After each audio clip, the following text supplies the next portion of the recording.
Alright, what's going on, guys? These Discoveries videos have been some of my absolute favorites to make on the channel so far, because it highlights one of the best points about FromSoftware games, the deep richness and the complexities like a puzzle that takes everyone working together to solve. So today we're going to dive into a few gameplay discoveries, but this video is going to be very heavy on inspiration, as in the real world things that inspired the elements of the game, and are personally my favorite to dive into. But having said that, let's talk about lore for a little bit. One of the main elements of Elden Ring's gameplay is the guidance of grace, the little streams of light that guide the tarnished down the path of their destiny. But one of the things that is a little bit uncertain is how and why the guidance of grace chooses to act the way it does. Parts of the game make it seem like it's Queen Marika that is guiding the tarnished, notably the echoes of Marika that Malenia tells us about, but we also have several item descriptions that associate the guidance of grace with the two fingers. And there are several instances throughout the history of Elden Ring where the interests of Queen Marika and the greater will don't always align.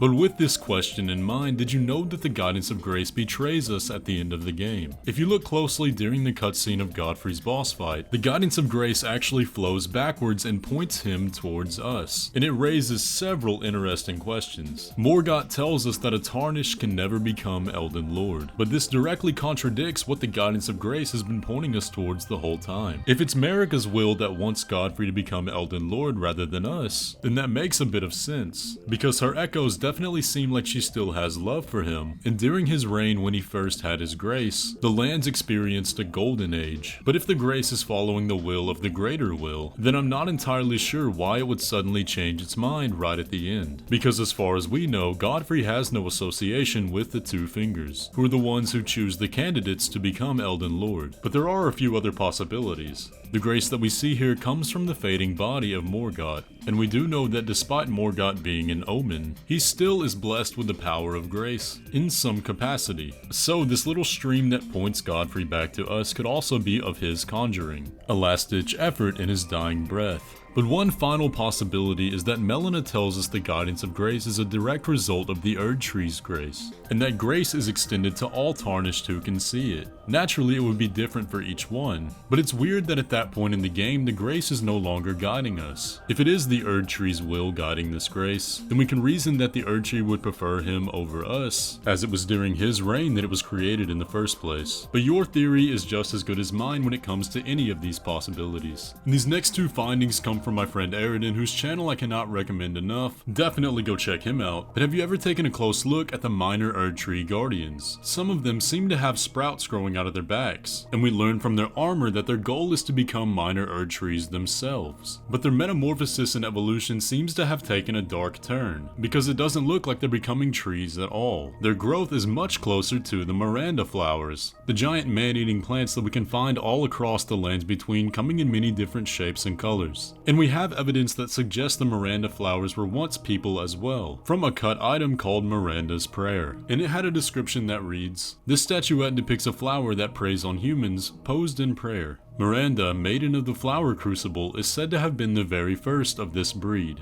So it raises the question that if these guardians are actually turning into Miranda flowers instead of Erdtrees, did they somehow access this so-called flower crucible? And if they did, what made their transformation go so wrong? But while we're on the topic of the Miranda flowers, you may have also noticed them do this weird light attack that summons these bolts from the ground, and you may have wondered why you can never get this in-game. That's because this is what the Miranda's Prayer item that I just mentioned was supposed to do. It was going to be an equivalent of the spell Firestorm from the past Souls games except in miracle form, but ultimately this item was cut. However, it was probably one of the most recent cuts, right before the game released. Because did you know that you can see the player use this attack in the launch trailer of the game? There's a brief scene towards the end where the player stands in a prayer pose and conjures this light up from the ground in the exact same way as the Miranda flowers. I'm not sure it was going to be the most useful spell, however I'm also not sure exactly why it was cut, but I do think when we get a DLC it'll probably have a good chance of returning. Something that is touched on a little bit in item descriptions, but that has been a big point of conversation, are the places that exist outside of the lands between, and we know of two of them. The Samurai armor set talks about a distant land of reeds, and items associated with Godfrey tell us that the Tarnished were exiled out of the lands between to a place called the Badlands. And we do see lots of crashed boats out in the ocean that suggest that people are trying to get to the lands between from these other places. But did you know that you can actually see some lands off in the distance on the other side of the ocean? There's a spot at the top of Mount Gelmir that if you take a telescope and peer to the northwest, you can actually see another landmass across the water. It's very mountainous and actually stretches for quite a ways. And as far as I could tell, this is the only place in the game where you can actually see other lands. It's definitely not an accessible area because it is under the cloud on the map in the northwestern part, and I do hesitate to bring any significance to this. I definitely don't think it's going to be some DLC area, but it is weird nonetheless why they would even bother rendering this in when you can barely see it and it's the only place in the game that is definitely inaccessible. So make of that what you will. Next, I want to explore some findings that are probably going to turn into their own video, but deserve a very deep investigation, and that is some of the deep Christian themes and imagery in Elden Ring. Souls games in general have taken a lot of Christian images in the past, and it's nothing new to the series. However, Elden Ring puts a lot of these at the forefront. One of the most evocative scenes in the game is when we enter the final boss arena and see Queen Marika for the first time. We'd only ever seen statues of her always in a crucifix pose, but when we see her real form, she is crucified up on a rune arc, bound for the crime of shattering the Elden Ring, with a very odd red and black spear piercing her side. There's a lot to unpack in this scene,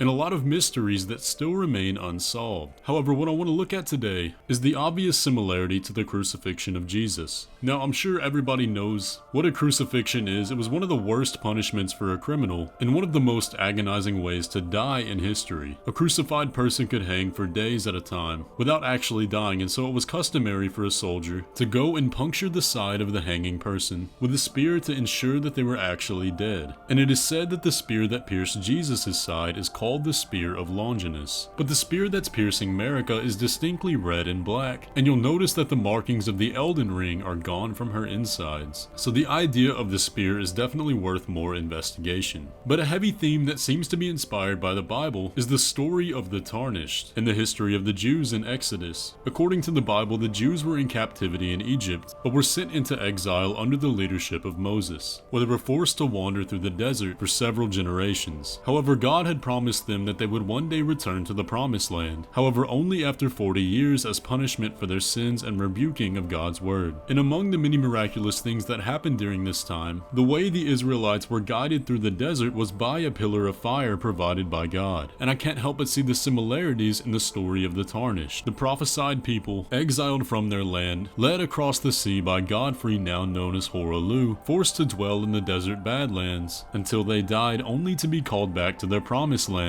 by a pillar of light known as the Grace extended to them by the god Marika. And that is something that I can't imagine is just a coincidence. Up next, did you know that the name Caria and the relation of the Carian royals to the moon can be traced back to an ancient Greek tale about space? The story of Endymion is an ancient Greek myth that revolves around Endymion of Caria. Now, Caria was a real place in the southwestern region of modern Turkey, but the story goes that Endymion was punished by Zeus to undergo an eternal sleep because Endymion tried to seduce Zeus's wife. But despite this punishment, favor was found in Endymion by the moon goddess Selene, and it was said that every time the moon rose, she would visit him within his dreams for all eternity. So it is a very cool little piece of trivia, and a little bit of FromSoftware etymology.